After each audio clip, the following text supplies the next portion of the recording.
love you.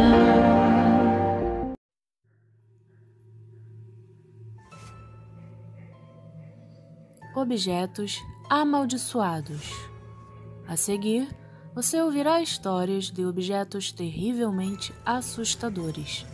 Acredita-se que objetos utilizados em qualquer forma de magia e ocultismo ficam impregnados de emanações malignas, como se demônios, de fato, residissem nos mesmos.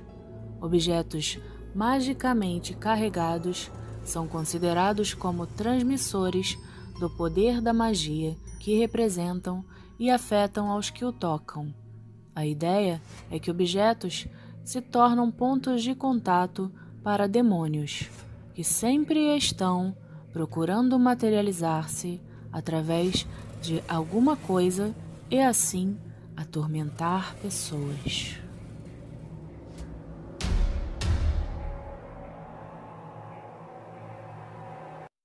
O Anel Assassino.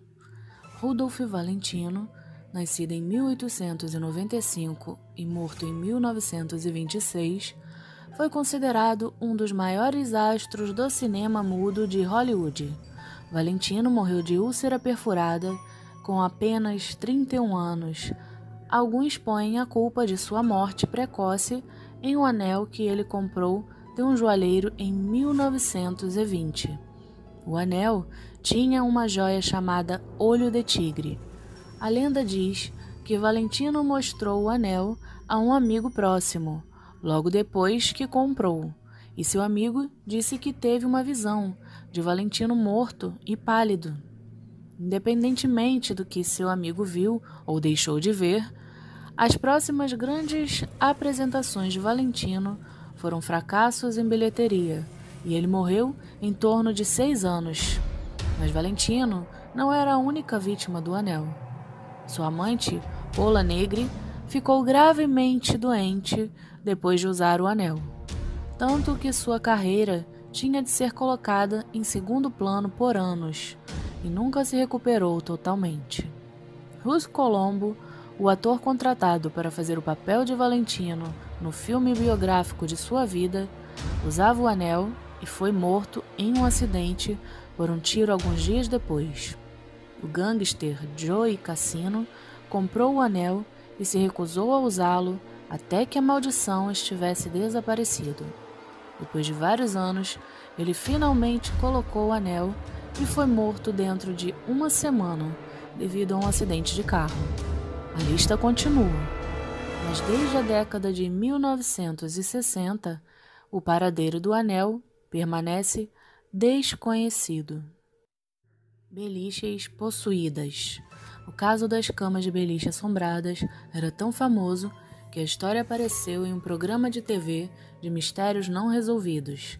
Em fevereiro de 1987, em Horicon, Wisconsin, Alan e Debbie Tallman levaram para casa um beliche de uma loja perto de casa e colocaram-no no porão. Em maio daquele mesmo ano, o casal mudou o beliche para o quarto, e foram 9 meses de uma vida de inferno que se seguiu, e não apenas com problemas nas costas e sono mal dormido. Desde a primeira noite dos beliches em seu novo quarto, coisas assustadoras começaram a acontecer. Primeiro de tudo, as crianças da casa ficaram doentes. Em seguida, um rádio pularia de estação em estação sem ninguém tocá-lo, e para piorar, os 2 primeiros filhos que dormiram no beliche disseram ter visto uma bruxa. Os Tallmans chamaram um pastor e as coisas esfriaram por um tempo.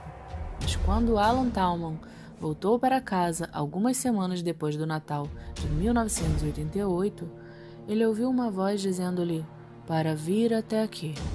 Ele seguiu para a garagem, onde ele testemunhou um fogo ardente. Apressando-se para pegar o extintor, Alan voltou à cena só para ver que fogo havia desaparecido. Algumas circunstâncias mais assustadoras depois disso, e os Tallmans tinham visto o suficiente. Então resolveram queimar o beliche, e só assim a atividade paranormal parou.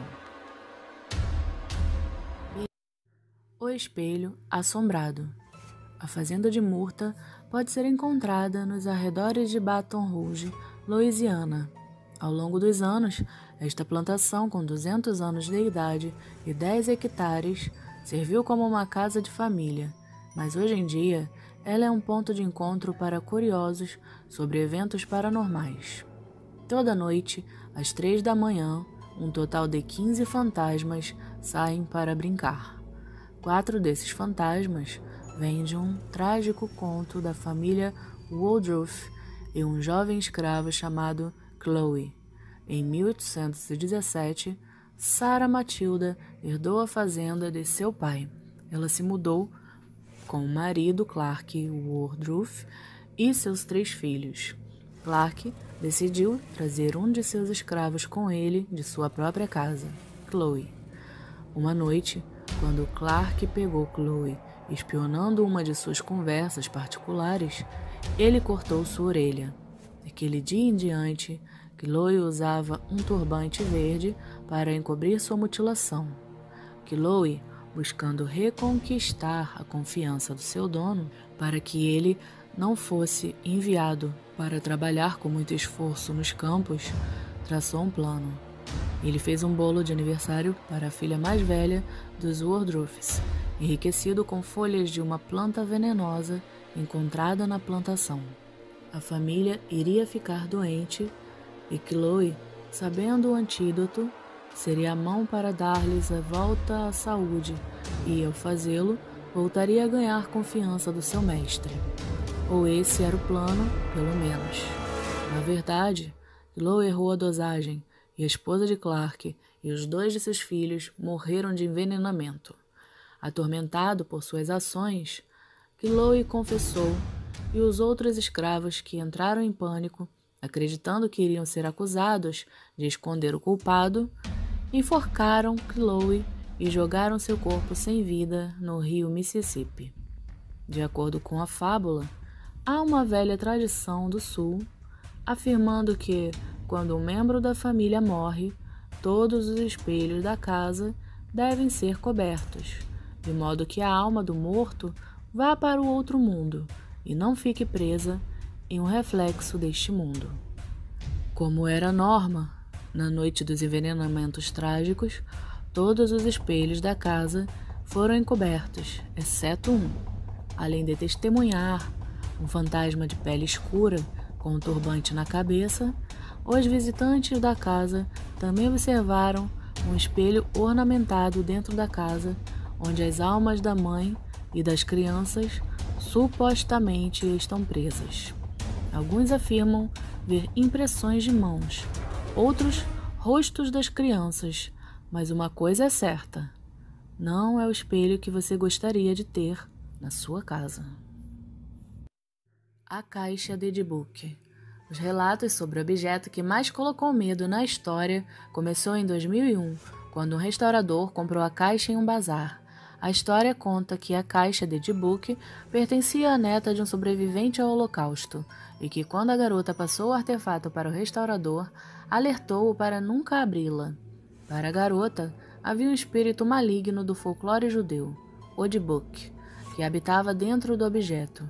Ela mesma nunca chegou a abrir e não sabia de fato o que havia lá dentro, pois a caixa ficava no quarto de sua avó e ninguém nunca havia tido a permissão para se aproximar dela. O restaurador não conseguiu segurar a onda e abriu o objeto.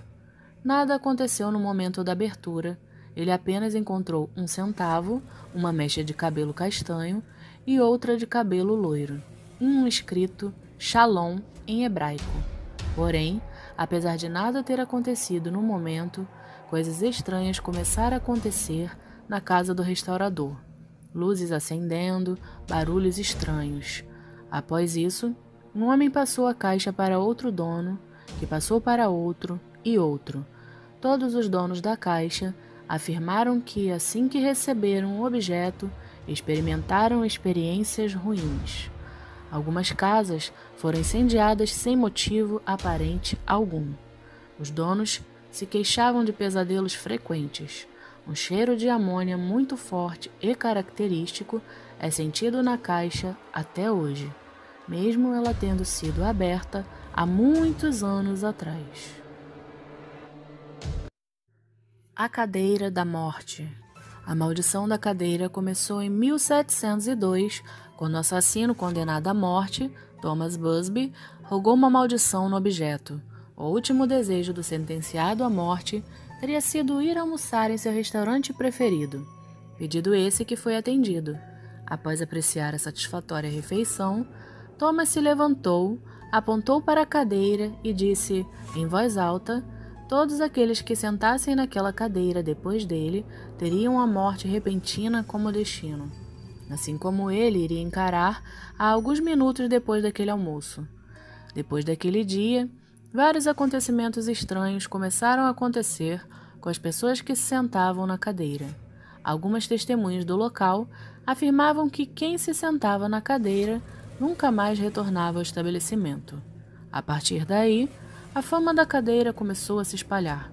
A histeria a respeito da cadeira tomou níveis tamanhos que hoje, a chamada Cadeira da Morte, está exposta em um museu de bizarrices, a 50 metros do chão, para que ninguém consiga se sentar nela. O quadro assombrado do eBay.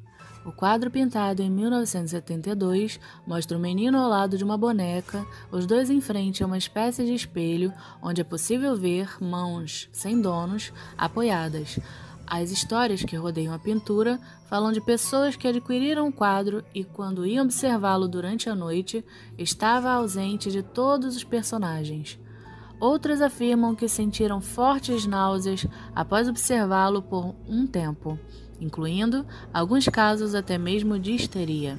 O mistério ao redor do quadro continua até hoje, pois não se sabe se os comentários bizarros de todos os proprietários do quadro foram apenas uma estratégia para arrecadar dinheiro, pois o quadro foi vendido no eBay muitas vezes mais caro do que realmente valia, ou se os acontecimentos bizarros realmente aconteceram.